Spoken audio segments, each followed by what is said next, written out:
Clashes between the Sudan Armed Forces and the rival paramilitary Rapid Support Forces have now spread to various parts of the country, and according to the UN, with neither side achieving victory or making any significant gains. Khartoum state remains an epicenter of the conflict, with major combat concentrated around key SAF installations, including the Sudanese Armed Forces General Command Headquarters. Fighting is continuing in neighborhoods. The parties have exacted tremendous suffering on the people of the Darfur region. The fighting in Darfur continues to reopen the old wounds of ethnic tension of past conflicts in the region. The brutal violence experienced in El Geneina and Serba are particular examples of this situation. This is deeply worrying and could quickly engulf the country in a prolonged ethnic conflict with regional spillovers. Nearly 4 months into this conflict, the UN warns of a humanitarian calamity that continues to grow, and the facts speak for themselves. More than 4 million people have fled their homes, 3.2 million internally displaced, and close to 900,000 who have crossed borders into Chad, Egypt, South Sudan and other countries.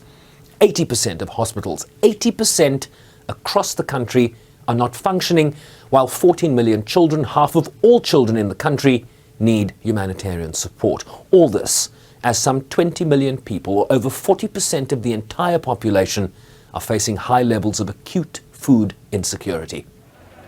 A conflict disrupting livelihoods and access to markets while fueling steep increases in the price of commodities. The indiscriminate and sometimes targeted attacks on civilians and civilian objects and infrastructure continue, particularly in Khartoum, Darfur, and North Kordofan, as the parties continue to disregard calls to protect civilians and uphold their international human rights and humanitarian law obligations.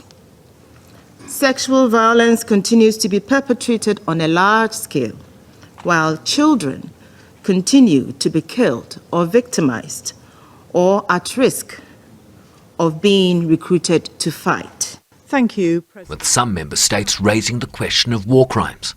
The humanitarian impacts are made worse by credible evidence to suggest serious violations of international humanitarian law by both the SAF and the RSF, which could amount to war crimes and crimes against humanity. Humanitarian access key in a country with such deep layers of need. Humanitarian organizations are ready and willing to do everything it takes to provide the assistance that the people of Sudan so desperately need at this time. But they cannot do so without regular facilitation of access by the parties and the easing of bureaucratic and administrative impediments. While tensions between the UN and Sudan's government continue after the latter's push for the removal of the SG's special representative to Sudan, Volker Pettis, who was expected to brief the council. While we were grateful for the ASG's participation, we had expected SRSG Perthes to brief the council.